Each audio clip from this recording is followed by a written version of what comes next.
चलिए, नमो अरिहंताणं, नमो सिद्धाणं, नमो आयर्याणं,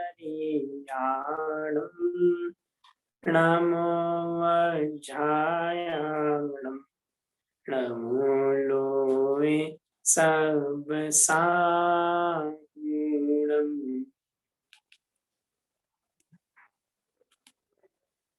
तत्त्वार्थ सूत्रकर्तारं गीतपिच्छोपलक्षितं वन्दे गणेन्द्र संजात मुमा स्वामी मुनीश्वरम्।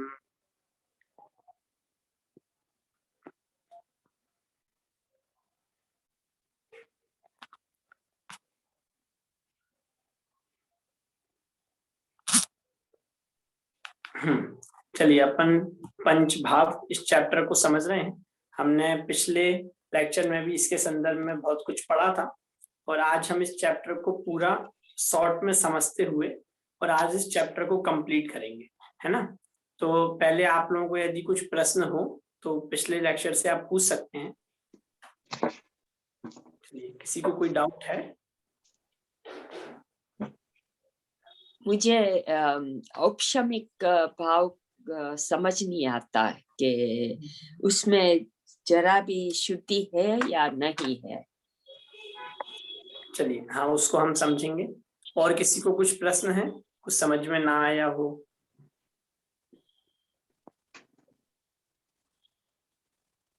चलिए, लगभग सबको सब कुछ समझ में आ चुका है ना। चलिए, हम आप लोग जिसको भी समझ में ना आया हो, कोई भी मतलब टेंशन ना ले, क्योंकि आज हम पूरे विषय को वापस से रिवाइज करते हुए और पूरे विषय को समझेंगे, ठीक है। बस चलिए, आप लोग थोड़ा सा ध्यान से सुने और किसी को कुछ भी समझ में ना आए तो वो बीच में ही बताए, तो अपन तभी उसको समझेंगे, ठीक है। चलिए, हम स्टार्ट करते हैं। सबसे पहले तो हमने ये समझा था, मैं पूरा शुरू से ही रिवाइज कर रहा हूँ, ठीक है। चलिए, सबसे पहले हमने ये समझा था कि ये जो पंच भाव है ना, इसकी चर्चा कैसे आई। हम ये पंच भाव को किसके आधार से समझ रहे हैं? तत्वार्थ सूत्र के दूसरे अध्याय में पंच भाव की जो चर्चा की है उसके आधार से हम इस पूरे प्रकरण को समझ रहे हैं। तो वहां तत्वार्थ सूत्र में इन पंच भाव के संदर्भ में चर्चा प्रारंभ ही कहां से हुई, पहले हमें वो समझना जरूरी है। देखिए, वहां पर पहले अध्याय में क्या कहा था, सम्यक दर्शन की परिभाषा क्या दी थी पहले अध्याय में? सबसे पहले तो ये कहा कि सम्यक दर्शन ज्ञान चारित्राणि मोक्ष मार्ग, कि सम्यक दर्शन, सम्यक ज्ञान, सम्यक चारित्र की एकता जो है वो मोक्ष मार्ग है, समझना। उसके बाद फिर सम्यक दर्शन की परिभाषा क्या दी थी कि जीवादि 7 तत्वों का जो श्रद्धान, तत्वार्थ श्रद्धानम सम्यक दर्शनम, कि जीवादि 7 तत्वों का जो श्रद्धान है वो वास्तव में सम्यक दर्शन है ना। तो अब वहां पर फिर आगे के अधिकारों में, पहले अधिकार में पूरी भूमिका जमाई, फिर आगे के अधिकारों में उन 7 तत्वों की विस्तृत रूप से चर्चा की है। तो उसमें सबसे पहले जीव की चर्चा आई। तो जीव, तो वहां जीव को समझाते हुए फिर जीव के असाधारण भाव, कि ये जो जीव है उसमें औपसमिक, छायिक, छायोपसमिक, औदैहिक और पारिणामिक, ये पंच भाव पाए जाते हैं। जो इस जीव के कैसे भाव हैं? असाधारण। असाधारण मतलब, देखो, साधारण मतलब क्या होता है कि जो सामान्य रूप से सभी में पाए जाए, और असाधारण मतलब कि जो सभी में ना पाए जाए, मात्र जीव में ही पाए जाए, उनको क्या कहा जाएगा? असाधारण। तो ये जो 5 भाव हैं, कौन नाम बताएगा? जल्दी से हैंड रेज करें। पंच भाव के नाम कौन बताएगा? हाँ, निपा जी बोलिए। औदैहिक, औपसमिक, नहीं, मैं भूल गई। हाँ, औपसमिक, क्षायिक, छायोपसमिक, क्षायोपसमिक, औदैहिक एंड पारिणामिक। हाँ, रोहिन जी आप बोलिए। औपचारिक, क्षायोपचारिक, क्षायिक, औदारिक एंड पारिणामिक। हाँ, है ना। तो ये 5 जो असाधारण भाव हैं, ये असाधारण क्यों? क्योंकि ये जीव में ही पाए जाते हैं, जीव के अलावा किसी में भी नहीं पाए जाते, है ना। और ये हम इनको समझ क्यों रहे हैं कि हमें ये तो पता चलना चाहिए कि मैं जीव हूं तो मेरे वर्तमान समय में कौन से भाव हैं, या फिर इस जीव के कैसे कैसे भाव हो सकते हैं, होते हैं, और उनमें से हे उपादेय, हे मतलब कि छोड़ने योग्य भाव कौन से हैं, और उपादेय मतलब ग्रहण करने योग्य भाव कौन से हैं। अच्छे बुरे का जो डिफरेंस है वो कब कर पाएंगे हम, जब उनको समझेंगे। इसलिए हमें पंच भावों को समझना बहुत जरूरी है। ठीक है, अब औपसमिक, छायिक, छायोपसमिक, औदैयिक और पारिणामिक, इनमें हमने क्या समझा था कि चार जो भाव हैं वो कैसे हैं कि वो कर्म सापेक्ष हैं। चार भाव कैसे हैं, कर्म सापेक्ष हैं। अभय जी भाई साहब, कर्म सापेक्ष है मतलब कि उनमें कर्म का निमित्त पना है। मतलब औपसमिक भाव वो कर्म के उपशम से होता है ना। छायिक भाव वो कर्म के क्षय से होता है। औदैयिक भाव वो कर्म के उदय से होता है। छायोपसमिक भाव वो कर्म के क्षयोपशम से होता है। तो ये जो चार भाव हैं इनमें कर्म की उपाधि है। उपाधि है मतलब कर्म की सापेक्षता है, कहा जाए कर्म उनमें निमित्त है। लेकिन एक जो भाव है, कौन सा, पारिणामिक भाव। आप लोग अपने को सब लोग म्यूट रखें।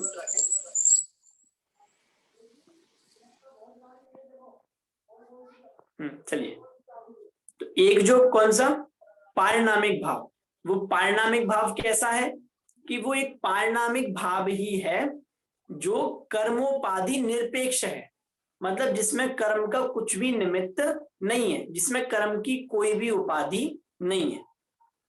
ठीक है, तो और उसी के आश्रय से सम्यक दर्शन, सम्यक ज्ञान, सम्यक चारित्र, ये किसके आश्रय से होते हैं कि ये जो वो जो परम पारिणामिक भाव है उसके आश्रय से ही होते हैं। और आप लोगों ने बहुत बार सुना होगा कि परम शुद्ध निश्चय का विषयभूत जो शुद्धात्मा है, वो जो परम पारिणामिक भाव रूप जो आत्मा है उसका हमें आश्रय लेना है। तो वो कौन सा है पारिणामिक भाव, वो पारिणामिक रूप जो आत्मा है, वो पारिणामिक भाव से युक्त जो आत्मा, उसका ही आश्रय लेना। मतलब क्यों, ऐसा क्यों, क्योंकि वो हमेशा ऐसा ही है। हम जो कहते हैं ना कि संसारी हो या सिद्ध हो, वो स्वभाव की अपेक्षा से समान है, कहते हैं ना। तो किस आधार से कहते हैं, वो पारिणामिक भाव के आधार से ही कहते हैं। इस जीव का जो पारिणामिक भाव है वो हमेशा ऐसा का ऐसा ही रहता है, चाहे वो निगोद में जाए चाहे सिद्ध अवस्था में जाए। इस अपेक्षा से कहा जाता है कि सभी जीव जो हैं वो समान है। क्यों, क्योंकि वो जो पारिणामिक भाव है सभी का, वो हमेशा वैसा का वैसा रहने वाला है, उसमें कोई भी बदलाव आने वाला नहीं है। ठीक है, इतना समझ में आया। अभय जी भाई साहब आप बताएंगे कौन कौन से भाव कर्म सापेक्ष हैं और कौन सा भाव कर्म निरपेक्ष है। एक मिनट देखना पड़ेगा, मुझे याद नहीं। हाँ कोई बात नहीं। एक पहला है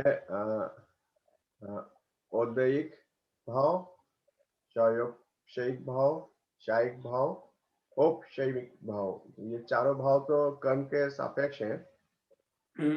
पांचवा है पारिणामिक भाव जो कि कर्म के सापेक्ष नहीं है। हाँ, मतलब कि उसमें कर्म की कोई भी अपेक्षा नहीं है, कर्म की कोई भी उपाधि नहीं है। ठीक है, इतना समझ आ गया सबको। भैया जी पारिणामिक का एग्जैक्ट मीनिंग क्या है, मतलब क्या है, लाइक परिणाम बदलना और हाँ हाँ, वो अपन अब एक एक को समझ रहे हैं ना, तो उसकी चर्चा करेंगे। ठीक है, अच्छा ठीक है। अभी सिर्फ हम इतना समझा कि वो जो चार हैं वो कैसे हैं, कर्मोपाधि सापेक्ष हैं, और एक ये जो पारिणामिक भाव है ये कर्मोपाधि निरपेक्ष है। ठीक है, अब सबसे पहला जो औपसमिक भाव है अपन को उसे समझना है, एक एक करके अपन समझेंगे, कुछ भी कंफ्यूजन नहीं है ना, बिल्कुल अच्छे से। और किसी को समझ में ना आए तो वो पूछे, है ना। अभी प्रश्न उठा था औपसमिक भाव क्या है, किसी ने पूछा पारिणामिक भाव क्या है ना। किसी को छायोपसमिक भाव समझ में नहीं आया, किसी को छायिक नहीं आया, इसलिए अपन पांचों ही समझेंगे। चलिए, सबसे पहला कौन सा है, औपसमिक। औपसमिक मतलब क्या, हाँ, पहले एक चीज और समझ लें कि औपसमिक, क्षायिक, क्षायोपसमिक, औदैहिक और पारिणामिक, ये क्या है? ये 5 भाव हैं। तो ये किसमें होते हैं? कि ये जीव में होते हैं। ये किसमें होते हैं? ये 5 भाव किसमें होते हैं? ये जीव में होते हैं। लेकिन वो जो औपसमिक भाव कहा ना, औपसमिक, तो क्यों कहा? क्योंकि वो कर्म के उपसम के निमित्त से हो रहा है। निपा जी, उसको औपसमिक क्यों कहा? क्योंकि वो कर्म के उपसम के निमित्त से हो रहा है। तो वो जो उपसम रूप अवस्था है ना, जिससे उस भाव को औपसमिक भाव कहा गया, वो उपसम रूप अवस्था वो कर्म की है। वो क्षय रूप जो अवस्था है वो कर्म की है। उसके निमित्त से जीव के जो परिणाम हुए उसको क्षायक कहा। ये समझना है। वापस से अर्चना जी, ये जो एक सेकंड, वो जो कर्म मतलब ये उपसम, क्षय, क्षयोपसम और उदय, जिसको अभी अपन समझेंगे, अपन ने कहा ना औपसमिक, तो उस भाव को औपसमिक क्यों कहा रोविंद जी भाई साहब? क्योंकि वो कर्म के उपसम के निमित्त से हुए। वो जो भाव हुए हैं वो कर्म के उपसम के निमित्त से हुए। जैसे हमने क्षायक भाव कहा, तो उस भाव को क्षायक भाव क्यों कहा? क्योंकि वो कर्म के क्षय के निमित्त से हुए। तो मैं ये समझाना चाह रहा हूं कि वो जो उपसम होगा, अभय जी भाई साहब, वो जो उदय होगा, उपशम मतलब उसका फल में आना। उपशम मतलब क्या हुआ? जो फल में आया हो उसका उदय हुआ। हाँ, मतलब वो जो उदय है वो अभी अपन समझेंगे। उपसम, उदय, क्षयोपसम और क्षायक, उसको भी अपन समझेंगे। लेकिन पहले अपन ये समझ लें कि वो जो उपसम हो रहा है वो जीव में नहीं हुआ, वो किस में हुआ? वो कर्म में हुआ। मतलब वो जो जीव है वो तो वैसे ही का वैसा है, जीव का क्षय तो हुआ नहीं। जीव का क्षयिक भाव मतलब क्या? जीव का क्षय हो गया? नहीं, कर्म के क्षय हुआ। उस कर्म के क्षय के निमित्त से जीव में जो भाव हुए वो भाव जीव के हैं। मतलब क्षयिक भाव, औपसमिक भाव, औदैहिक भाव, पारिणामिक भाव, ये जो 5 भाव हैं, ये 5 भाव किसके हैं?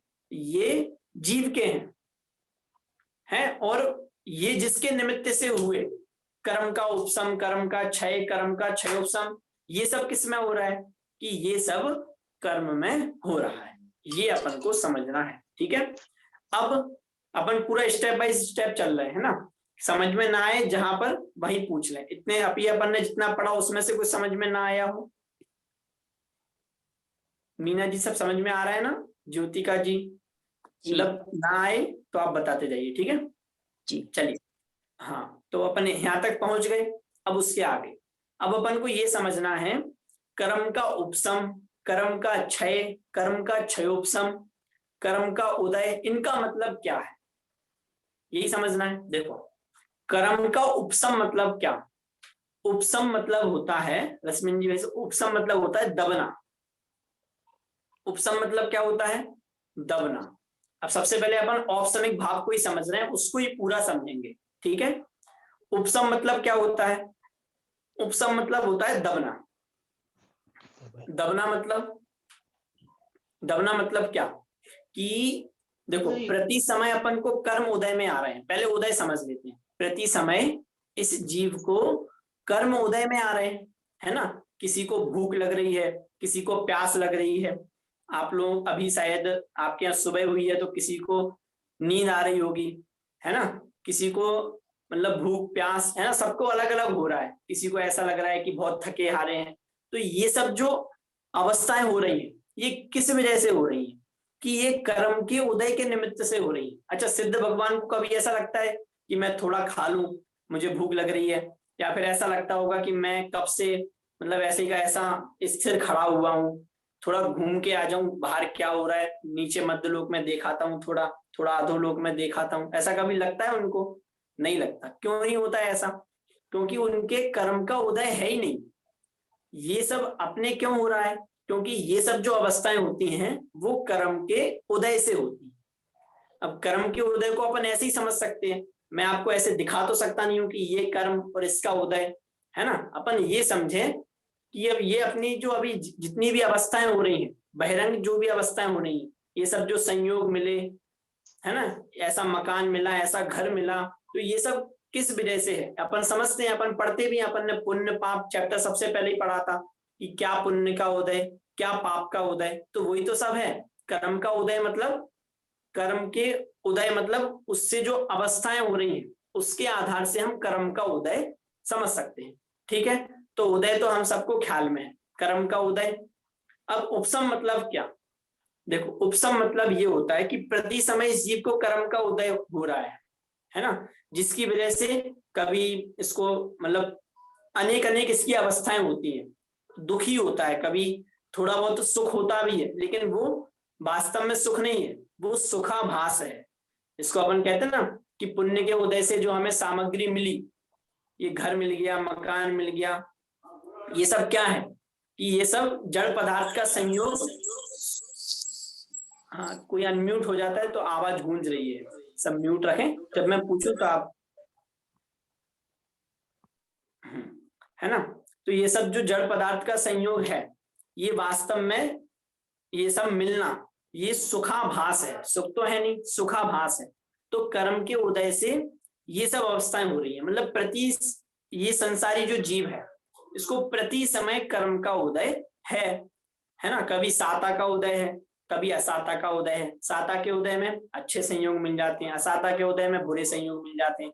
ऐसे किसी ना किसी कर्म का उदय है, किसी को अलग नाम कर्म का उदय है तो उसके अच्छा शरीर है, किसी के बुरा शरीर है, किसी को सुस्वर नाम कर्म का उदय है तो उसकी आवाज अच्छी है, किसी को दुस्वर नाम कर्म का उदय है तो उससे उसकी आवाज खराब है। मतलब प्रत्येक संसारी जीव के कर्म का उदय निरंतर होता ही है। तो ये तो अपन ने उदय समझा, है ना। और उसके साथ अपन औदयिक भी समझ लें कि प्रति समय कर्म का उदय है।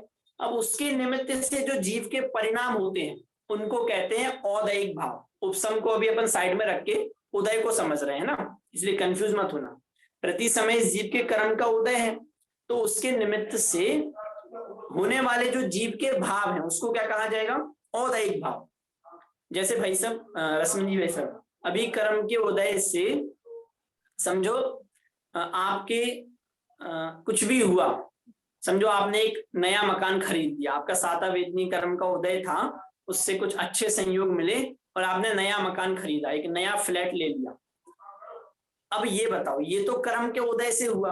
अब उस समय आपके जो परिणाम है कि आपको अच्छा वेदन हो रहा है, आपको लग रहा है कि कितना अच्छा हुआ, या फिर आपके साथ खराब हो गया तो आपको क्रोध आ रहा है ना। कभी आपके किसी ने मतलब इंसल्ट कर दी तो आपके मान कसाई के उदय। अब देखो, इंसल्ट जो हुई, समझना, जो आपकी इंसल्ट हुई वो कर्म का उदय था, उसकी वजह से आपका किसी ने अपमान किया, उस समय आपके जो मान कसाय रूप भाव हो रहे हैं वो है औदयिक भाव। ठीक है, तो ये होता है कर्म का उदय और उसके निमित्त से होने वाले इस जीव के औदयिक भाव। ये समझ में आया सबको? औदयिक भाव मुझे कोई बताएगा? हितल जी, आप बताएंगे? जी, कर्म के उदय से जो भाव होते हैं उसको उदयिक भाव कहते हैं। हाँ, मतलब कर्म का उदय किसमें हो रहा है? कर्मों में होता है कर्म का उदय। हाँ, और उसी समय जो जीव के जो भाव होते हैं उससे उदयिक भाव कहते हैं। हाँ, मतलब वो कर्म के उदय के निमित्त से जो जीव के भाव हुए वो औदयिक भाव है। ठीक है, अब अपन उपसम को समझते हैं, है ना। पहले तो अपन उपसम को ही समझना था, लेकिन उदय को अपन ने पहले समझ लिया। अब उपसम मतलब क्या, कर्म का उपसम मतलब क्या? तो देखो, उदय से समझते हैं। प्रति समय इस जीव को कर्म का उदय आ रहा है, अर्चना जी, कभी अच्छा कभी खराब, लेकिन प्रति समय इस जीव के कर्म का उदय है। अब उपसम मतलब क्या कि कुछ काल के लिए वो जो कर्म का उदय था वो दब जाना, मतलब कुछ काल के लिए वो कर्म उदय में नहीं आना। वो कर्म सत्ता में तो है, वहां कर्म की मौजूदगी तो है, लेकिन वो उस समय दब गए। देखो, क्षय मतलब क्या होता है? क्षय मतलब क्या होता है कि सत्ता में से ही कर्म चले जाना। जैसे हम इसको मतलब समझने के लिए आगम में भी यही उदाहरण दिया कि एक बाउल है ना, और वो उसमें पानी भरा हुआ है, लेकिन वो पानी गंदा है, तो उसमें अपन फिटकरी डालें, फिटकरी, तो वो जो मैल है वो दब जाता है। अच्छा अब ये बताओ, उस पानी में, वो पानी जो है वो पानी आप पी सकते हो या नहीं, कि पी सकते हो। अब उसमें मैल है कि नहीं, कि मैल है, लेकिन उस समय वो पानी स्वच्छ है, वो मैल नीचे दब गया। देखो क्षय और उपशम में डिफरेंस क्या है। क्षय में वो जो गंदगी थी वो पानी में से बिल्कुल हटी गई, पानी में से बिल्कुल बाहर आ गई, तो उसको क्या कहा जाएगा, क्षय, उदाहरण है। और वो जो गंदगी है वो दब गई, तो उस समय भी वो पानी कैसा है, उस समय भी वो पानी तो कैसा है, स्वच्छ ही है, लेकिन उपशम क्यों कहा, कि वो गंदगी पूरी खत्म नहीं हुई, वो गंदगी वहीं दब गई। अब वैसे ही यहाँ कर्म, कर्म में समझना कि कर्म का उपशम और क्षय मतलब क्या, कि कर्म का उपशम मतलब, कर्म का उपशम मतलब कि वो कर्मों का दब जाना, प्रति समय जो उदय में आ रहे थे, तो उस काल में वो कर्म उदय में नहीं आना, उन कर्मों का दब जाना। और क्षय मतलब कि उन कर्मों का सत्ता में से ही अभाव हो जाना।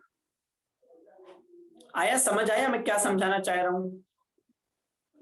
कौन तो वो बताएगा दब, मुझे? तो वो दब जाना, तो भाव कैसा भाव है वो दब जाता है, એટલે આપણને શુદ્ધ ભાવ તો નહીં है।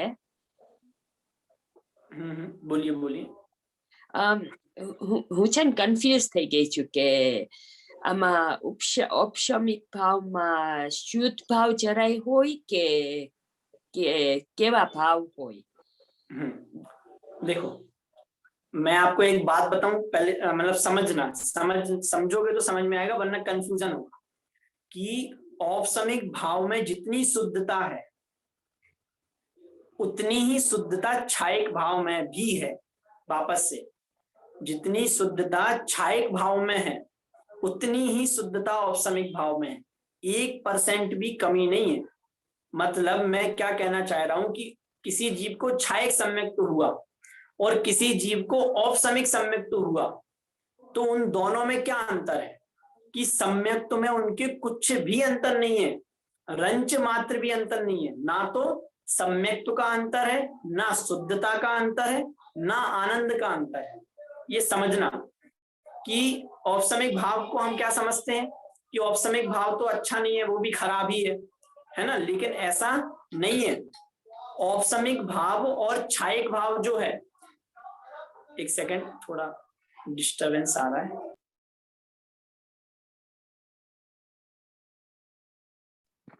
मीना आंटी શું કીધું સમજમાં આવ્યું તમને? हाँ, મને वो શું जो જાણવું છે કે એક મિનિટ, मीना आंटी का क्वेश्चन। हाँ ના એટલે મને જાણવું છે કે આ જેને સમ્યક દર્શન થઈ ગયું હોય એને જ ઔપચારિક ભાવ હોય કે કારણ કે ક્ષાયોપશમિક તો સમજાય કે ઈ તો સમ્યક દ્રષ્ટિ ને મુનિ ને હોય। स्वानुभव जी, मीना जी का प्रश्न है कि ये जो हाँ। औपचारिक भाव जो होते हैं वो सम्यक दृष्टि को होते हैं क्या? हाँ मैं समझा। हाँ देखिए औपसमिक जो भाव हैं वो सम्यक दृष्टि जीव के ही होंगे, समझना ओके। आप। हाँ क्यों? क्योंकि वो जो औपसमिक सम्यक तो है ना, वहीं से औपसमिक भाव प्रारंभ हुआ है, तो वो जो सम्यक दृष्टि जीव है उसके ही वो औपसमिक भाव होंगे। और मैं जो आपको बात समझा रहा था कि क्षायिक भाव, आप जो शुद्धता का पूछ रहे थे ना कि उसमें शुद्धि होगी या नहीं, तो मैं उसका उत्तर दे रहा था आपको कि औपसमिक भाव और क्षायिक भाव, सीधा अपन समझे औपसमिक सम्यक्त्व और क्षायिक सम्यक्त्व, इनमें शुद्धि में, इनके सम्यक्त्व में रंच मात्र भी अंतर नहीं। फिर औपसमिक भाव और क्षायिक भाव में फिर अंतर क्या रहा, तो वो समझना है कि देखो क्षायिक भाव में क्या हुआ कि कर्मों का क्षय हो गया, तो वो कर्म उदय में नहीं आ रहे। आनंद किस चीज का है, आनंद तो उसी चीज का है कि वो कर्म अब सम्यक्त्व संबंधी, मिथ्यात्व संबंधी जो कर्म थे, क्षायिक सम्यक्त्व को समझा रहा है ना, तो मिथ्यात्व संबंधी जो कर्म थे अब वो उदय में नहीं आ रहे, तो यही क्षायिक में आनंद है। और औपसमिक में क्या आनंद है कि औपसमिक में भी वही आनंद है कि वो कर्म उदय में नहीं आ रहे। अब दोनों में वही आनंद है, दोनों में शुद्धता भी उतनी है ना, दोनों में फिर अंतर क्या है? तो दोनों में अंतर ये है कि उपसम भाव जो है, उपसम भाव में मतलब औपसमिक संयुक्त में वो जो कर्म थे वो कर्म दबे हैं, मतलब सत्ता में वो कर्म हैं, आगामी काल में वापस से उदय में आएंगे। इसलिए औपसमिक भाव का, औपसमिक सम्यक्त्व का काल कितना है? औपसमिक सम्यक्त्व का काल अंतर्मूर्त मात्र है, मतलब अंतर्मूर्त के बाद वो औपसमिक सम्यक्त्व फिर नहीं रहेगा। और छायक सम्यक्त्व का काल कितना है कि छायक सम्यक्त्व का काल तो एक बार हो गया, फिर अनंत काल तक रहेगा। लेकिन वो जो अंतर्मूर्त के लिए औपसमिक सम्यक दर्शन हुआ, उस अंतर्मूर्त के लिए उसमें और छायक सम्यक दर्शन में कुछ भी अंतर नहीं है। एक तो ये बात समझना है। और दूसरी बात, फिर औपसमिक और छायक में अंतर क्या है कि औपसमिक में वो जो कर्म थे वो कर्म सत्ता में तो है, मतलब जीव की जो सत्ता है उस सत्ता में वो कर्म हैं, लेकिन अभी उदय में नहीं आ रहे। उसको क्या कहा जाता है? उपसम। ये आप परिभाषा ये याद रखें, इससे ही उपसम समझ में आएगा कि प्रति समय कर्म का जो उदय आ रहा था, परंतु वर्तमान काल में वो कर्म उदय में नहीं आ रहे, सत्ता में तो हैं परंतु उदय में नहीं आ रहे, वो ही उसका दबना है और उसको ही उपसम कहा जाता है। और क्षय मतलब कि वो कर्म अब सत्ता में ही नहीं है, मतलब वो कर्म अब उदय में आएंगे ही नहीं। ठीक है, क्लियर हुआ उपसम और छायक में क्या अंतर है? नो, बढ़िया, बहुत फाइन समझाइए, वेरी गुड। चारू जी आपको समझ आ रहा है ना? हाँ जी सोनू भाजी। चलिए एक प्रश्न है। जो औपसमिक समय दृष्टि है और क्षयौपसमिक समय दृष्टि है, ये दोनों में सुख का अनुभव एक ही है मुझे लगता है। जब ध्यान में बैठा है तब उनका दोनों में सुख का अनुभव एक ही होना चाहिए। हाँ, मैं वही तो आपसे कह रहा हूँ कि औपसमिक सम्यक्त्व जो है और छायक सम्यक्त्व जो है वो नहीं, क्षयिक नहीं, जो औपसमिक है और क्षयौपसमिक समय दृष्टि है, ये दोनों में सुख का अनुभव में कोई अंतर है? नहीं, मतलब सम्यक्त्व की अपेक्षा अपन देखें ना, सम्यक्त्व की अपेक्षा तो उसमें कोई भी अंतर नहीं है। लेकिन देखिए छायोपसमिक सम्यक्त्व में अंतर पड़ता है थोड़ा। वो किस कारण से पड़ता है? वो छायोपसमिक सम्यक्त्व में जो चलमल अगार दोष हैं उनके कारण से पड़ता है, समझना। वो एक अलग ही श्रद्धा गुण में अंतर होता है ना, श्रद्धा गुण में अंतर होता है। हाँ, लेकिन सुख में अंतर नहीं है। हाँ वही, हाँ उनका जो आनंद आ रहा है उसमें अंतर नहीं है, लेकिन वहां जो सम्यक्त्व है उस सम्यक्त्व की जाति में तो अंतर है। जैसे औपसमिक सम्यक्त्व और छायक सम्यक्त्व, औपसमिक और छायक, उसमें अपन अंतर्मूर्त काल के लिए कुछ भेद नहीं डाल सकते। लेकिन छायोपसमिक सम्यक्त्व जो है उसकी जाति में अंतर है, वो एक अलग प्रकरण है, क्योंकि उसमें वहां पर जात्यांतर प्रकृतियों के उदय से और उपसम से, क्षय से वो छायोपसमिक सम्यक्त्व है, और जिसकी वजह से उसमें चलमलगार दोष भी आते हैं, तो उसके कारण से उसकी जाति में अंतर आ जाता है। लेकिन हाँ, वो जो आप बात कह रहे हैं कि सुख में, तो सम्यक्त्व की अपेक्षा देखा जाए तो उनमें आनंद में अंतर नहीं आएगा। ओके, ठीक है।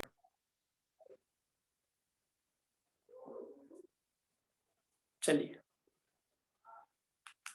हाँ, और किसी को कुछ प्रश्न है?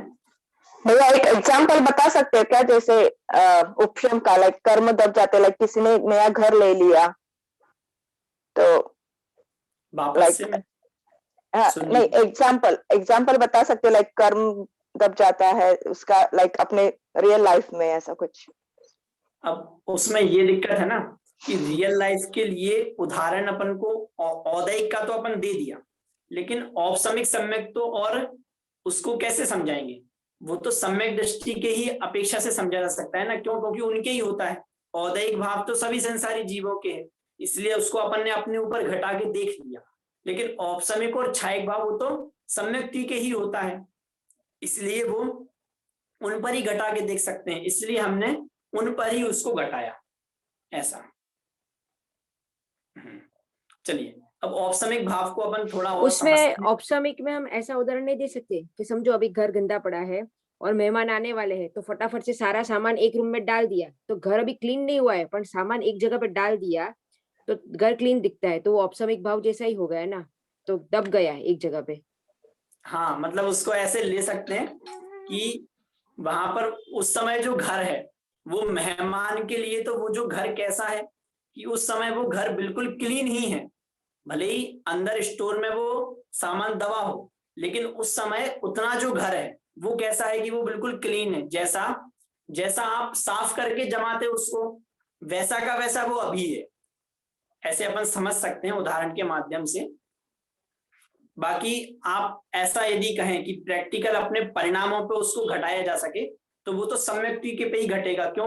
क्योंकि उनके ही होता है ना। औदैहिक को तो हमने घटा लिया कि हमारे में जो क्रोध मान माया लोभ रूप जो परिणाम होते हैं बाह्य संयोगों के मिलने बिछुड़ने पे, तो बाह्य संयोगों का मिलना बिछुड़ना वो कर्म का उदय, और उसके निमित्त से जो जीव के परिणाम होते हैं वो औदैहिक भाव। अब औपसमिक और छायक वो सम्यक्ति के ही होता है, तो उन पर घटा लेते हैं कि सम्यक दृष्टि जीव के जब कर्म का उपशम हुआ, वो जो कर्म दबे उस समय उस जीव के जैसे भाव होंगे, तो वो औपसमिक सम्यक और छायक सम्यक कि उन कर्मों का जब क्षय हुआ तो क्षय के निमित्त से जो जीव के परिणाम होंगे वो छायक सम्यक। ठीक है, चलिए देखिए उसको और समझते हैं। इसमें आपकी जो है એક ક્વેશ્ચન છે, એટલે સમ્યક દર્શન થઈ જાય તો ક્ષય ન થાય ઓલા કર્મનો. ક્ષયોપશમમાં તો એ કહે છે ને કે મુનિને હોય. किस वापस से मैं સોરી, હું છે ને ઓલા કર્મની અપેક્ષાએ કહું છું, એટલે ઔપશમિકમાં દબજાય ને क्षयोपशमिकમાં क्षय થઈ જાય કર્મનો, તો छायक में क्षय हो जाता है। क्षयिक और क्षयोपशमिक में एज वेल। नहीं, क्षयोपशमिक में क्षय नहीं हुआ। क्षयोपशमिक में अभी अपन समझेंगे कि कर्म का क्या होता है। क्षयिक में क्षय होता है, औपशमिक में उपशम होता है। ओके। तो आप क्या पूछ रहे थे? कुछ और प्रश्न था क्या आपका?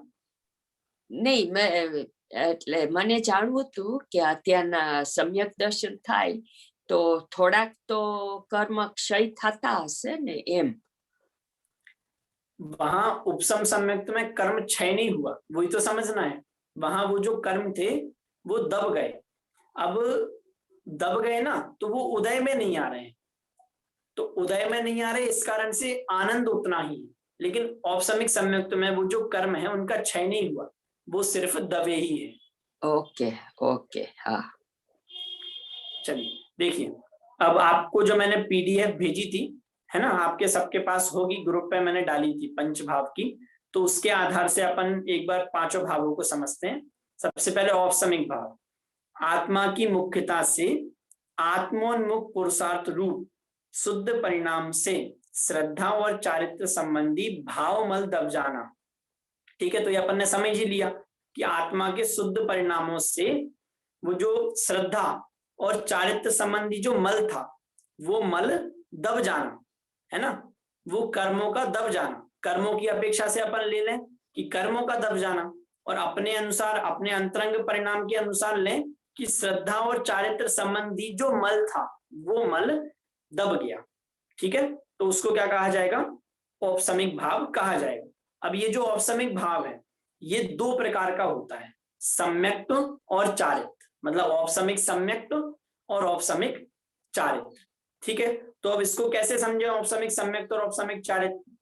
कि श्रद्धा संबंधी जो मल है, ध्यान दीजिए, श्रद्धा संबंधी जो मल है उसका दब जाना वो है औपशमिक सम्यक्त, और चारित्र गुण संबंधी जो मल है उसका दब जाना वो है औपशमिक चारित्र। ठीक है, जैसे छायक सम्यक्त तो छायक चारित्र, तो श्रद्धा गुण संबंधी जो मल है उसका क्षय हो जाना वो क्या है? छायक सम्यक्त, और चारित्र गुण संबंधी जो मल है उसका क्षय हो जाना, वो क्या है, छायक चारित्र।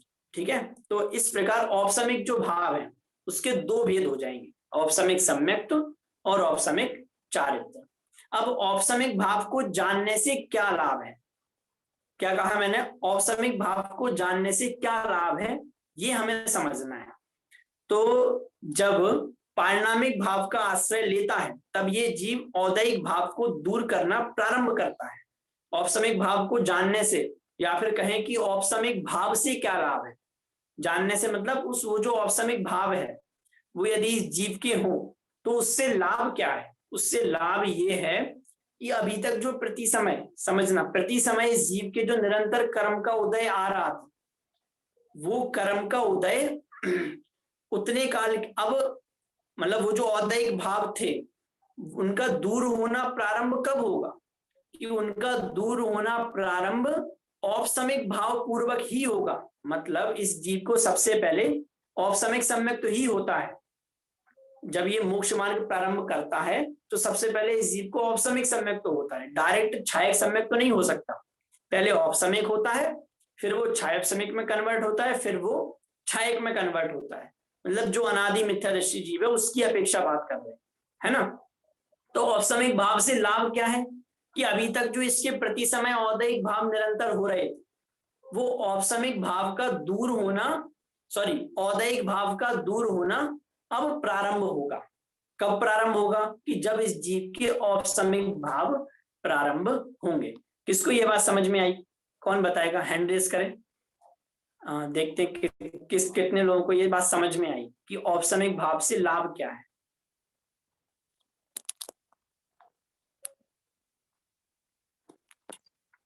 किसी को नहीं आई, हैंड रेज करो। हाँ, एक जन ने किया, और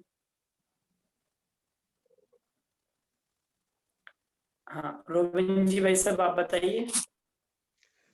प्रति समय जो औदैहिक भाव का दबना, उस औपसमिक भाव जानने से लाभ, उसका लाभ है।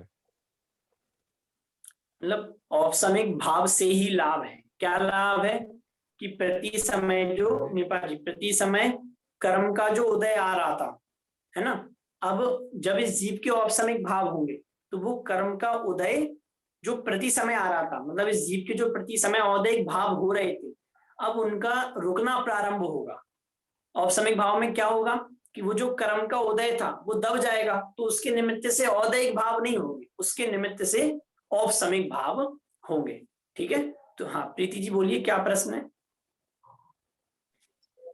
मुझे ये पूछना था भैया कि अभी जो आपने बताया ना, तो जो मिथ्या दृष्टि होते हैं, जैसे हम लोग हैं, तो हम लोग के भी ऐसा होता है क्या कि ये जो आप बोल रहे हैं उपशम, हाँ नहीं औपशमिक, तो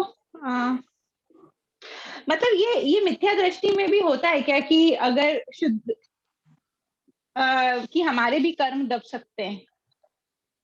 मतलब देखो, कोई मिथ्या दृष्टि जीव है तो वो मिथ्या दृष्टि जीव जब पारिणामिक भाव का आश्रय लेगा, जो कहते हैं ना कि निःशुद्धात्मा के आश्रय से सम्यक दर्शन प्रकट होगा, तो वो क्या है, उसको अपन भावों की अपेक्षा से, उसको अपन भावों की अपेक्षा से समझें।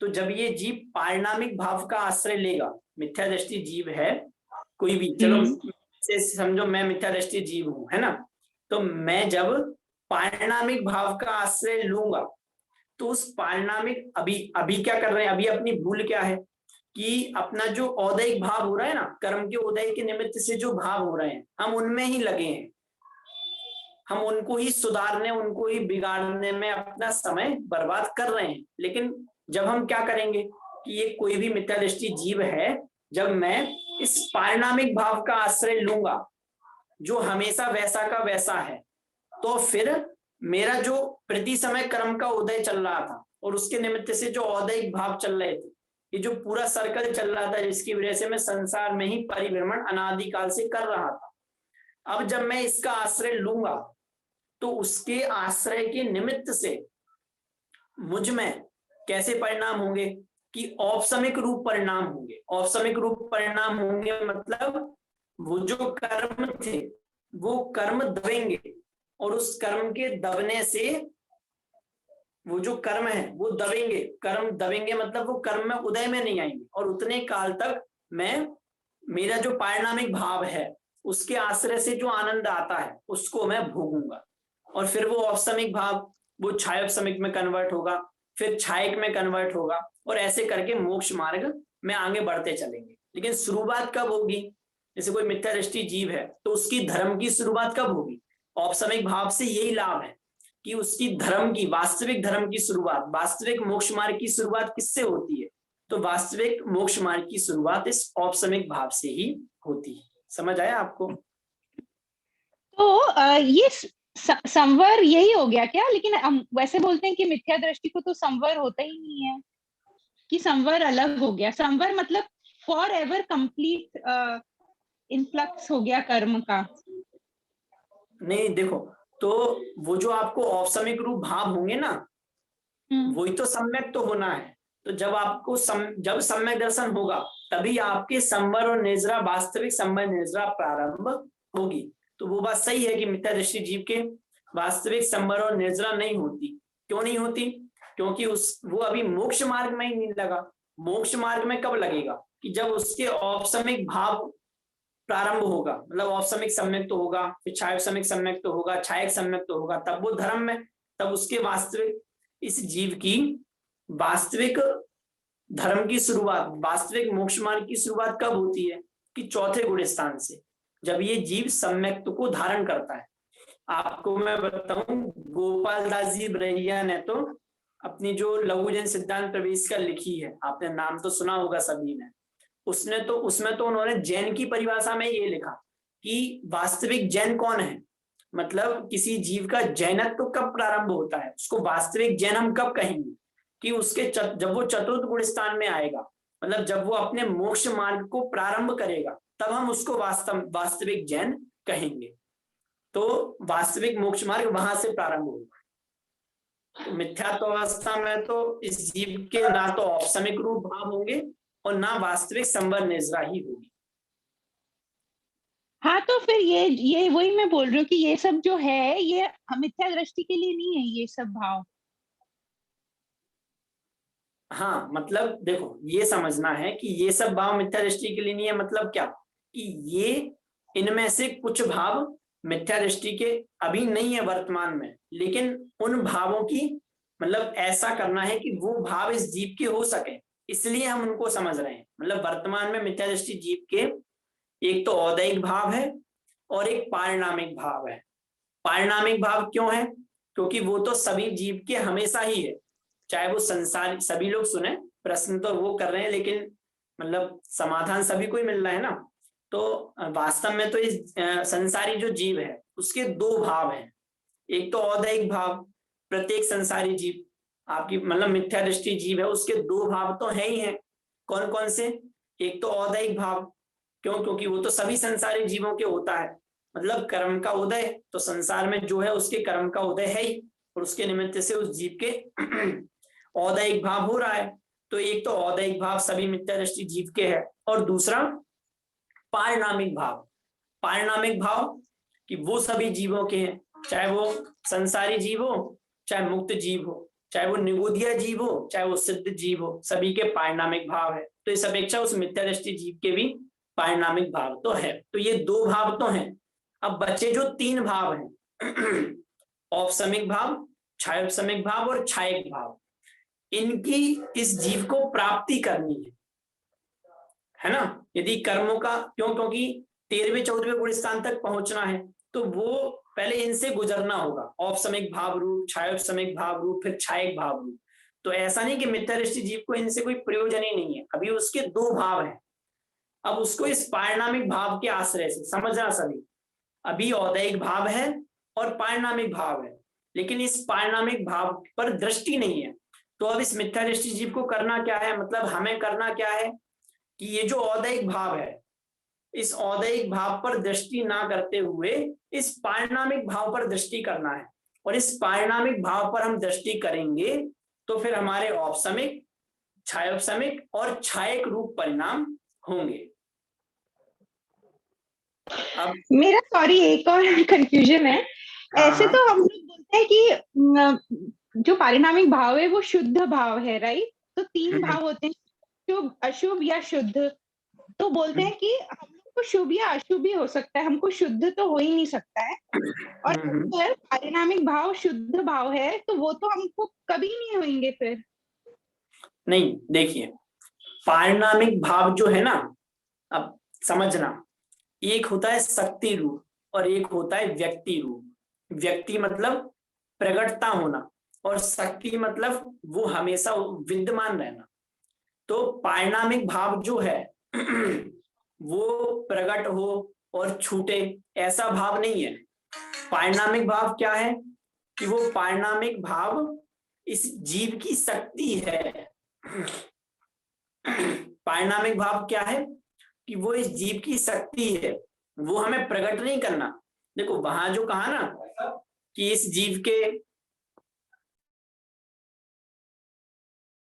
वहां जो कहा ना कि इस जीव के शुभ, शुद्ध और अशुभ, इन भावों, मिथ्यादृष्टि जो जीव है उसके शुद्ध भाव नहीं होते, अशुभ भाव या फिर शुभ भाव ही होते हैं। तो फिर पारिणामिक भाव, तो वहां शुद्ध भाव, शुद्ध भाव में कौन से भाव लेना, वहां इन्हीं की बात चल रही है कि ये जो छायक रूप भाव है, औपसमिक रूप भाव है, छायोपसमिक रूप जो भाव है, वहां शुद्ध भावों में उनको लेना। पारिणामिक भाव तो, पारिणामिक भाव शक्ति रूप है, पारिणामिक भाव को प्रकट नहीं करना, तो वहां उसको, उसकी अपेक्षा नहीं है। वहां शुभ, अशुभ और शुद्ध, तो अशुभ में कौन से भाव लेना कि सप्त व्यसन है ना, हिंसा, जो चोरी, कुशील, परिग्रह रूप जितने भी बुरे भाव हैं। शुभ भाव में कौन से लेना, दया, दान, व्रत, पूजा इत्यादि। शुद्ध भाव में कौन सा लेना, प्रकटता की बात चल रही है ना, तो शुद्ध भाव में कौन से लेना कि शुद्ध भाव में वहां पर लिए जाएंगे ये जो औपसमिक, छायोपसमिक, छायक, सम्यक्त रूप जो भाव है, चारित्र रूप जो भाव है, वो शुद्ध भाव में लिए जाएंगे। औपसमिक, सम्यक्त, औपसमिक, चारित्र, छायक, छायोपसमिक, सम्यक्त, छायोपसमिक, चारित्र, छायक, सम्यक्त, छायक, चारित्र, तो शुद्ध भाव में इनको लिया जाएगा। तो मिथ्या दृष्टि जीव के ये नहीं होते, ये सम्यक दृष्टि जीव के ही होते हैं। ऐसा वहां पर शुद्ध भाव में पारिणामिक भाव नहीं लेना। पारिणामिक भाव तो सभी जीव में शक्ति रूप से हमेशा से ही विद्यमान है। ये आपको समझने जैसा है। जी भैया, थैंक। जी हाँ, चलिए, और किसी को कुछ प्रश्न हो तो चलिए अपन आगे बढ़े। अब तो लगभग औपसमिक भाव सबको समझ में आ गया है ना। चलो अब दूसरा कौन सा है, छायक भाव। छायक भाव मतलब, तो देखो दो अपेक्षा से समझना है अपन को, है ना। आत्मा की मुख्यता से देखा जाए तो छायक भाव में क्या होगा कि जितने भी गुण हैं, श्रद्धा सम्यक्त्वी, चारित्र सम्यक्त्वी, उन सभी का जितना भी मल था, औपसमिक में क्या हुआ था, वो दबा था। लेकिन छायक में क्या होगा कि उस संपूर्ण मल का अभाव ही हो जाएगा। और कर्मों में क्या होगा कि कर्मों का क्षय हो जाएगा। और जीव में क्या होगा कि वो जो अशुद्धता थी, उस अशुद्धता के क्षय होने से, इस मैं समय देख लूं, हाँ, उस अशुद्धता के क्षय होने से इस जीव के कैसे परिणाम होंगे, तो उस अशुद्धता के क्षय होने से इस जीव के छायक परिणाम होंगे। ठीक है, इतना समझ में आ गया। अब देखो छायक सम्यक्त के कितने भेद हैं, तो अपन बहुत पूरे भेद प्रभेदों में ना जाते हुए पूरे भेद प्रभेदों के नाम सिर्फ देख लेते हैं, क्योंकि उनको समझेंगे तो फिर तो वो बहुत विस्तृत टॉपिक हो जाएगा, है ना। तो नाम अपन सिर्फ देख लें। केवल दर्शन, केवल ज्ञान, है ना। छायक दान, लाभ, भोग, उपभोग, वीर, छायक सम्यक्त्व, है ना, छायक चारित्र, ये सब छायक भाव के भेद हैं। ठीक है, मतलब मोटा मोटा अपन लें तो छायक सम्यक्त्व, छायक चारित्र, और फिर ये जो दान, लाभ, भोग, उपभोग, वीर, इनके छायक रूप परिणाम, मतलब कर्म का बिल्कुल क्षय हो जाने पर जो परिणाम होंगे उनको छायक भाव कहेंगे। तो अभी अपन भेद प्रभेदों की चर्चा को गौण रखते हैं। आप लोग मतलब जब खुद समझ लेंगे तो अपने आप जब उनको पढ़ेंगे उस प्रकरण को तो आपको अपने आप समझ में आ जाएगा। अभी अगर अपन समझेंगे तो फिर बहुत विस्तार होगा, है ना। तो अभी अपन नॉर्मली सिर्फ क्या होता है छायक भाव, क्या होता है औपसमिक भाव, उसको ही अपन अभी समझते हैं, ठीक है। तो भेदों को अभी अपन गौण रखते हैं। चलो अब छायक भाव को समझने से लाभ क्या है, मतलब छायक भाव से लाभ क्या है। छायक भाव को समझने से नहीं, छायक भाव से लाभ क्या है। तो छायक भाव से ये लाभ है कि ये जो जीव है, ये जब ये जीव संपूर्ण कर्मों का क्षय कर देगा तो संपूर्ण कर्मों का क्षय कर देने से इस जीव के जो अवस्था प्राप्त होगी वो अवस्था हमेशा वैसी की वैसी ही रहेगी। मतलब छायक भाव, छायक सम्यक, तो छायक चारित्र एक बार प्रकट होने के बाद कभी भी छूटता नहीं है। अब छायक भाव प्रकट कैसे होता है, तो ये सब जितने भी भाव हैं, शुद्ध भाव जो भी हैं, वो इस पारिणामिक भाव के आश्रय से ही होते हैं। तो जब ये जीव अप्रतिहत पुरुषार्थ पूर्वक इस पारिणामिक भाव का आश्रय लेता है तब इस जीव के छायक भाव होता है, ठीक है। अब छायक सम्यक भाव समझ में तो आ रहा है ना सबको, पर नॉर्मली सबका स्वरूप समझ रहे हैं ना। ज्योतिका जी समझ में आ रहा है ना सब? हाँ आ रहा है। हाँ, मैं बार बार बीच में इसलिए पूछ लेता हूं कि यदि ना आ रहा हो तो आप लोग पूछ लें, ठीक है। चलिए अब है छायक सम्यक भाव। छायक सम्यक भाव की अभी हमारी अच्छे से अभी चर्चा नहीं हुई है ना, तो उसको अपन पहले अभी अपन समझते हैं। देखो पहले क्षयोपशम को समझें।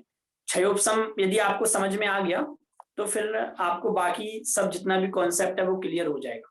क्षयोपशम मतलब क्या, तो पहले आप दो चीजें समझिए। एक होती है सर्वघाती प्रकृतियां, सुनना सभी ध्यान से, और एक होती है देशघाती प्रकृतियां। मतलब कर्म है, कर्म की सबकी अपनी अपनी क्वालिटी होती है, सबकी अपनी अपनी प्रकृतियां होती हैं, है ना। तो कुछ कर्म कैसे हैं, कुछ कर्मों की प्रकृतियां कैसी हैं, सर्वघाती, और कुछ कर्मों की प्रकृतियां कैसी हैं, देशघाती। अब सुनना, सर्वघाती देशघाती मतलब क्या, कि कुछ कर्म की प्रकृतियां ऐसी हैं कि यदि उनका उदय हो, है ना, तो उस चीज का संपूर्ण घात हो जाए। जैसे समझो, हाँ, इस जीव को अभी वर्तमान समय में संपूर्ण केवल ज्ञान नहीं है ना, तो इस जीव की ये क्षयोपशम रूप अवस्था है। अभी अपन इसको देखेंगे कि क्षयोपशम रूप अवस्था कैसे बनी। पहले अपन क्या देख रहे हैं, सर्वघाती और देशघाती। सर्वघाती और देशघाती मतलब क्या, जैसे अपन ज्ञान के ऊपर समझे, अपन ने पहले भी समझा था कि समझो आपका ज्ञान गुण है। अब सर्वघाती प्रकृति का यदि उदय होगा, उसमें है ना सर्वघाती, सर्वघाती मतलब जो संपूर्ण घात कर दे। तो यदि सर्वघाती प्रकृति का उदय होगा तो वो जो ज्ञान है उस ज्ञान का संपूर्ण अभाव हो जाएगा। देशघाती मतलब कि एक देश अभाव होना। जैसे समझो कोई भी चीज है, समझो ये है ना, अब इस पे यदि संपूर्ण सर्वघाती प्रकृति का उदय है तो ये चीज बिल्कुल पूरी ढक जाएगी, पूरी ढक गई, मतलब इसका समझो इस पे पूरा आवरण आ गया, पूरा इसका अभाव हो गया। और देशघाती मतलब कि ये जो चीज है इस पे आधी जगह पर आवरण आया, पूरे पे आवरण नहीं आया, इसका पूरा अभाव नहीं हुआ, एक देश इस पे आवरण आया। तो समझ में आ रहा है सर्वघाती देशघाती मतलब क्या, कि कुछ कर्मों की ऐसी प्रकृतियां हैं जो सर्वघाती मतलब संपूर्ण घात करती हैं, और कुछ कर्मों की ऐसी प्रकृतियां हैं जो एक देश घात करती हैं। अब क्षयोपशम मतलब क्या, तो क्षयोपशम मतलब कि सर्वघाती जो प्रकृति हैं उनका उदय नहीं होना, उनका क्षय होना, उनका उदयाभावी क्षय होना, मतलब वर्तमान समय में उनका उदय में ना आना। समझना, क्षयोपशम आप परिभाषा लिख लो, इतनी सी लिख लो, क्या लिख लो, कि सर्वघाती प्रकृति का उदयाभावी क्षय। क्या कहा, सर्वघाती प्रकृति का उदयाभावी क्षय। और देशघाती प्रकृति का उदय इज इक्वल टू क्षयोपशम। क्षयोपशम क्या है? दो अभी तीसरी चीज को हम गौण कर रहे हैं, सदवस्था रूप उपशम, उसको अभी अपन साइड में रख रहे हैं। आप तो इतना समझिए कि सर्वघाती प्रकृति का तो क्या हुआ, दो चीजें हुई, एक तो उदयाभावी क्षय और सदवस्था रूप उपशम। एक साथ लिख लीजिए, सर्वघाती प्रकृतियों का अभी अपन समझेंगे, उदयाभावी क्षय और सदवस्था रूप उपशम, और देशघाती प्रकृतियों का उदय, ठीक है, इज इक्वल टू क्षयोपशम। देखो अपन को बाकी सब तो समझ में आया ही है। क्षयोपशम यदि आपको थोड़ा कठिन लगे तो भी समझने की कोशिश कीजिए, बाकी बाद में तो मैं आपको नॉर्मली तो इतना बता ही दूंगा कि क्या होता है, लेकिन अपन इस रूप से भी समझें, है ना। अब देखो सर्वघाती प्रकृति का क्या हुआ, क्षयोपशम में क्या होता है कि सर्वघाती प्रकृति का उदय नहीं होता। क्यों? मैंने आपको बताया कि यदि सर्वघाती प्रकृति का उदय होगा, जैसे आपका ज्ञान है, अब उस ज्ञान पर सर्वघाती प्रकृति का यदि उदय आ जाए तो आप कैसे हो जाओगे, आप जड़ हो जाओगे, आप तो कुछ जान ही नहीं पाओगे। तो अभी आपके क्या है, सर्वघाती प्रकृति का उदय नहीं है, ज्ञान पर सर्वघाती प्रकृति का उदय नहीं है, एक चीज। फिर अच्छा भैया सर्वघाती प्रकृति का उदय नहीं है तो फिर हम सर्वज्ञ जैसा क्यों नहीं जान पा रहे? जैसे सर्वज्ञ सब कुछ जान रहे हैं वैसा हम क्यों नहीं जान पा रहे? क्योंकि देशघाती जो प्रकृति है उसका उदय है। समझना, यदि सर्वघाती प्रकृति का उदय होता तो हम जान ही नहीं पाते, इसका मतलब सर्वघाती प्रकृति का उदय नहीं है। मैं आपको क्या समझा रहा हूं, क्षयोपशम किसके आधार से समझा रहा हूं, ज्ञान के आधार से। मतलब ज्ञान का क्षयोपशम मतलब क्या, ज्ञान का क्षयोपशम मतलब क्या, तो सर्वघाती प्रकृति का यदि ज्ञान पर उदय होता तो ये जीव जान नहीं पाता, इसका मतलब सर्वघाती प्रकृति का उदय ना होना। क्षयोपशम मतलब क्या कि सर्वघाती प्रकृति का उदय ना होना। फिर किसका उदय होना, अब सर्वघाती प्रकृति का उदय नहीं है तो आप सर्वज्ञ जितना जान लोगे, तो देशघाती प्रकृति का उदय होना, है ना। तो सर्वघाती प्रकृति का उदय ना होना मतलब उदयाभावी क्षय और सदवस्था रूप उपशम।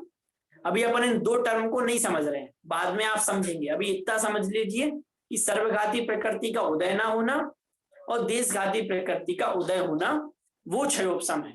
तो ज्ञान का क्षयोपशम मतलब क्या कि ना तो क्षयोपशम मतलब क्या, क्षयोपशम भाव मतलब क्या, नॉर्मली अगर कुछ भी समझ में ना आया हो तो इतना तो समझ ही लीजिए। क्षयोपशम भाव मतलब क्या कि ना तो पूर्णता क्षय हो और ना पूर्णता आवरण हटे। मतलब ज्ञान का ना तो पूर्णता नाश हो और ना पूर्णता उस ज्ञान का उगाड़ हो, मतलब ना उस पर से पूरा आवरण हटे। तो ये जो मिक्स रूप जो अवस्था है, क्षयोपशम को कहा ना मिश्र, तो मिश्र क्यों कहा कि ये मिश्र रूप अवस्था है, किसी का उदय नहीं है किसी का उदय है, किसी चीज का आवरण हट गया किसी चीज का आवरण है। तो ये मिक्स रूप जो अवस्था है वो क्षयोपशम रूप अवस्था है। मतलब मुझे जहां तक लगता है कि अब समझ में आया हुआ है ना। कौन रिपीट करेगा? मीना जी आप बताएंगी क्षयोपशम मतलब क्या? એટલે કે આપણું જ્ઞાનનો ઉઘાડ એટલો બધો નથી થયો ને સાવ દબાઈ નથી ગયું પણ થોડોક છે એટલે क्षयोपशम। हाँ बिल्कुल सही, ये मुद्दे की बात, मतलब ये उसमें सार था पूरे क्षयोपशम भाव मतलब क्या। अब मैंने जो शब्दों के टर्म जो प्रयोग किए उसके हिसाब से कौन बताएगा? अभय जी भाई साहब आप बताएंगे? आप बहुत दिनों बाद मुझे दिख रहे हैं क्लास में आज। हाँ बहुत दिन बाद ज्वाइन किया मैं।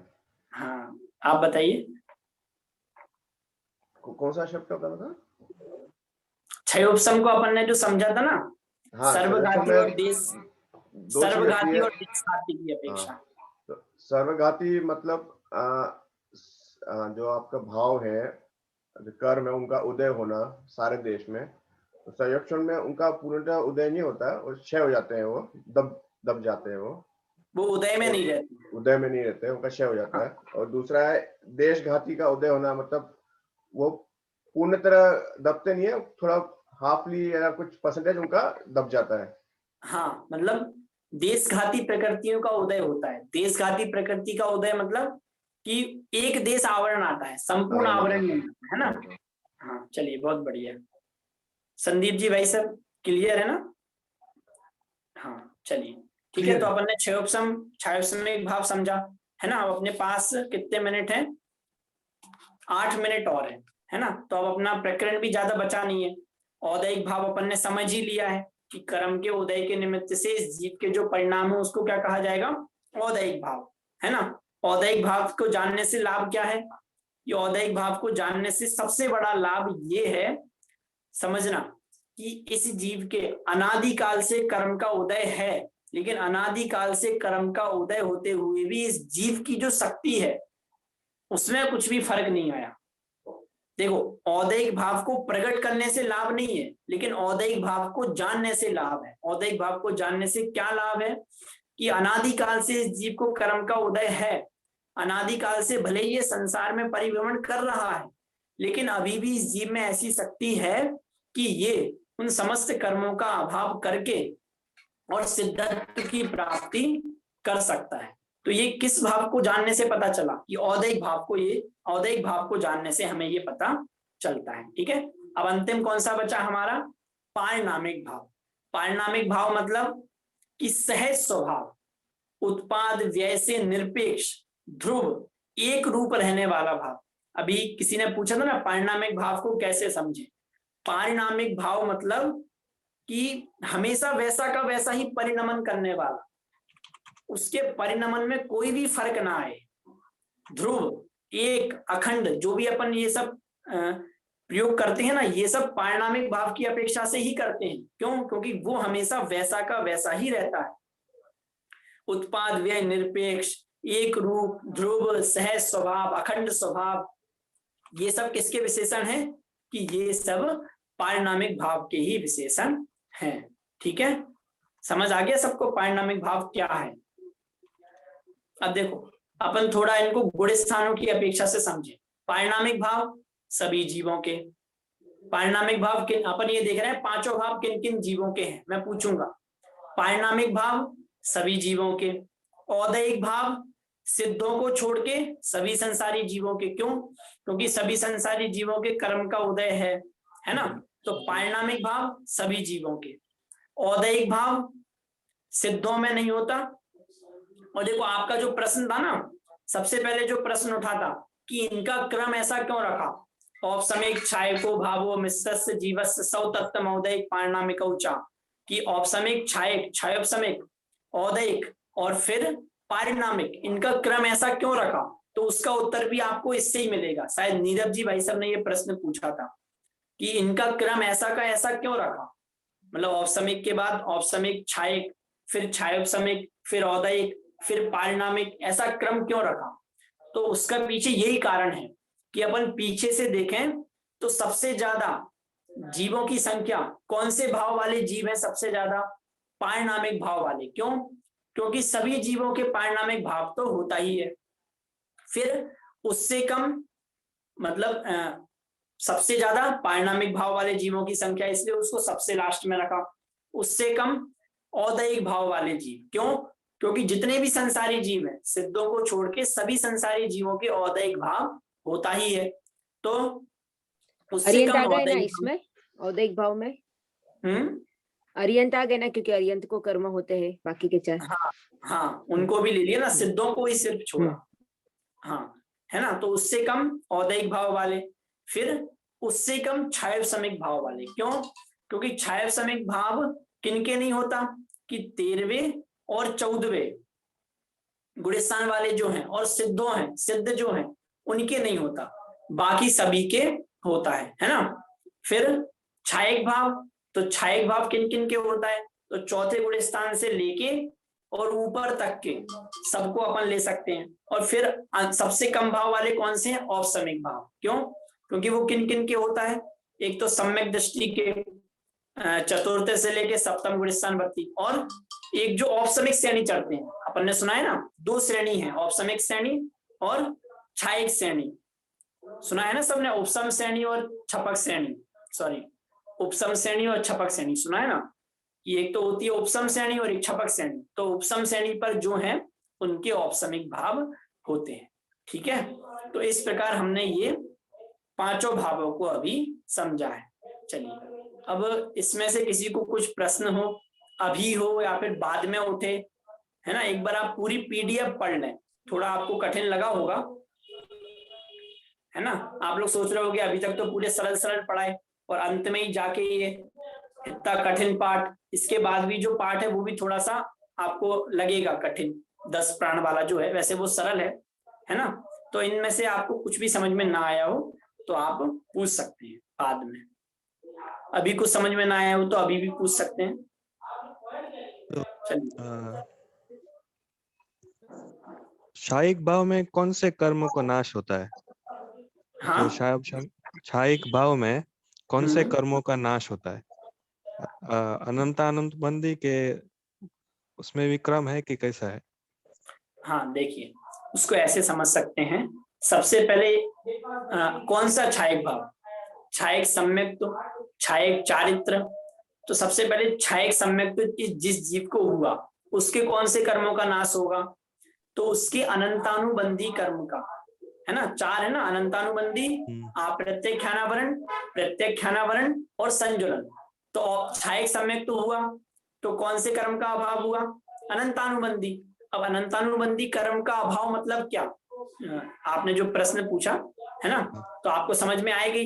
अनंतानुबंधी कर्म का अभाव मतलब पता है क्या होता है, कि वो जो अनंतानुबंधी है उसकी विसंयोजना हो गई, मतलब वो अनंतानुबंधी जो कर्म था वो अप्रत्यक्षानावरण में कन्वर्ट हो गया, फिर वो अप्रत्यक्षानावरण प्रत्यक्षानावरण में कन्वर्ट हो गया, वो प्रत्यक्षानावरण संजुलन में कन्वर्ट हो गया, और फिर वो संजुलन का स्वमुख से अभाव होता है। ये चर्चा भी बिल्कुल अलग है और थोड़ी कठिन भी पड़ती है, मतलब हम सामान्य ये समझे कि संजुलन जो है उसका ही स्वमुख से अभाव होता है। बाकी क्षायिक सम्यक तो हुआ, तो अनंतानुबंधी का क्या हुआ कि अनंतानुबंधी वो अप्रत्यक्षानावरण में कन्वर्ट हो गई, मतलब लेकिन उस एक सेकेंड,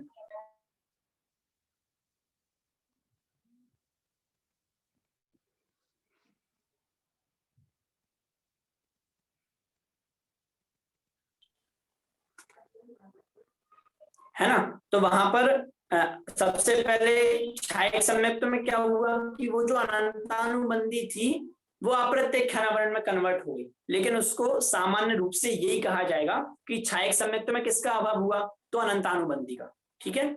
और बाकी दर्शन मोहिनी की 7 प्रकृति का अभाव हुआ, मतलब सॉरी 3 प्रकृति का अभाव हुआ, तो 3 और अनंतानुबंधी की 4, तो क्षायिक सम्यक तो जब इस जीव को हुआ तो इन 7 प्रकृतियों का अभाव होता है, ठीक है। सम्यक सम्यक मिथ्यात्व मिथ्यात्व, ये 3 तो दर्शन मोहिनी की, और अनंतानुबंधी क्रोध, अनंतानुबंधी मान, अनंतानुबंधी माया और अनंतानुबंधी लोभ, तो ये 7 प्रकृतियों का क्षायिक सम्यक में अभाव होता है।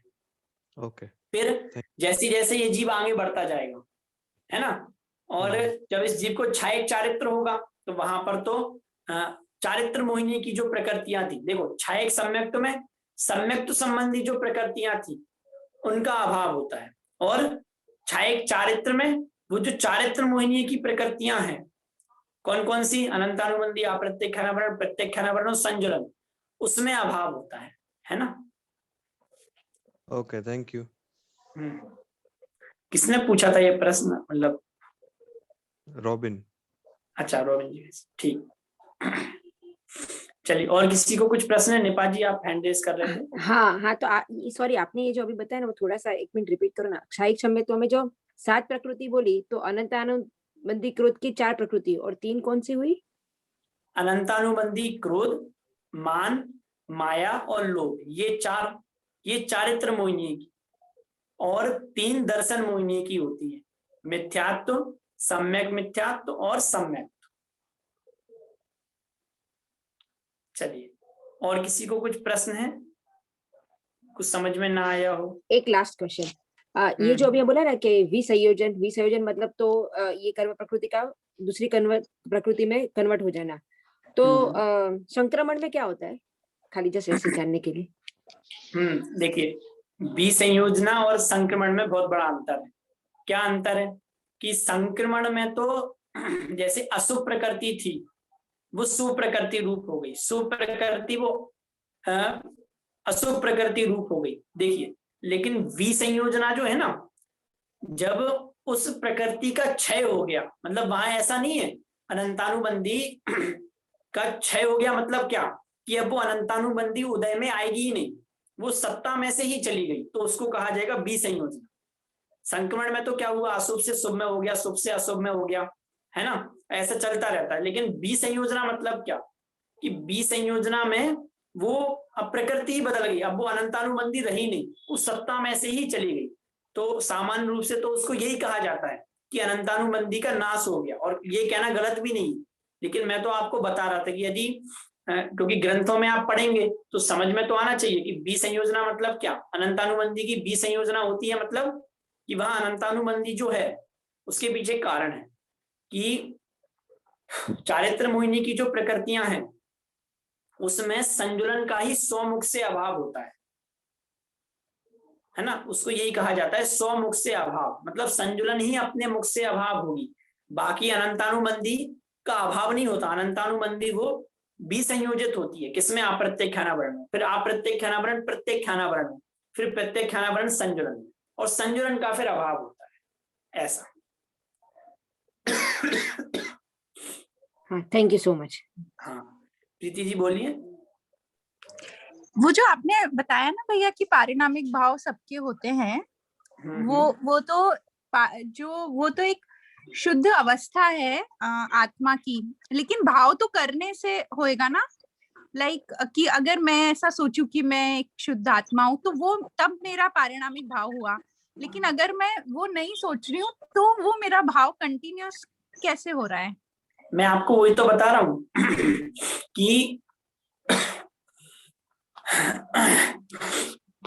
एक सेकंड, हाँ मैं आपको वही तो बता रहा हूँ कि वहां पर जो पारिणामिक भाव है वो पारिणामिक भाव व्यक्ति रूप नहीं है, मतलब बाकी के जो चार है ना उनमें तो अपन ऐसे समझ सकते हैं कि औपसमिक भाव प्रकट होगा, प्रकट नहीं होगा, छायक भाव प्रकट हुआ, प्रकट नहीं हुआ, छायोपसमिक भाव प्रकट हुआ, नहीं हुआ, लेकिन पारिणामिक भाव व्यक्ति रूप नहीं है, मतलब कोई अवस्था नहीं है कि वो प्रकट होगी, वो इस जीव की अंतरंग शक्ति है जो जीव में सदा विद्यमान रहती है, मतलब वो जो भाव है ना वो भाव उस जीव में हमेशा ही रहता है, ऐसा वो प्रकट नहीं है, मतलब ऐसा नहीं कह सकते अपन की पारिणामिक भाव अभी है अभी नहीं है, वो हमेशा ही है, वैसा का वैसा ही है, उसका स्वरूप ही यही है कि वो हमेशा वैसा का वैसा ही रहेगा। अगर अपन उसको उस अपेक्षा से समझेंगे, प्रकट करने की अपेक्षा से समझेंगे तो वो समझ में नहीं आएगा। मतलब दो होते हैं, व्यक्ति रूप और शक्ति रूप, तो बाकी सब तो व्यक्ति रूप है लेकिन ये पारिणामिक भाव शक्ति रूप है, इनमें अंतर भी यही है, बाकी सब में कर्मों की सापेक्षता है लेकिन ये कर्मोपाधि निरपेक्ष है। क्लियर? जी जी हाँ, अभी आ गया समझ में। चलिए, और किसी को और कुछ एक प्रश्न है? जस्ट जनरली हम लोग का कल क्लॉक चेंज हो रही है, तो नेक्स्ट वीक से टाइमिंग हम लोग 1 घंटा आगे आ जाएंगे, मतलब अभी इंडिया में अगर 1 बजा है तो इंडिया में 12 बज जाएंगे।